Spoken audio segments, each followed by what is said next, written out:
guys, dito tayo kay Diwata, no? Para sa overload. Kakatapos na natin yan. Nasa likod siya. Masyado siyang busy.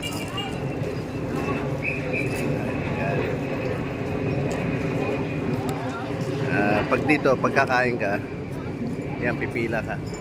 Pila. Option, chicken or overload pares. Bibigyan ka ng card. Tapos, kuha ka ng rice. Laman muna. Laman, sabaw, rice, tapos soft drink. Tapos kain ka na. Yun, mabubusog ka. Sulit yung 100 pesos mo. Kung malakas kang kumain. Tsaka marami naman yung ulam.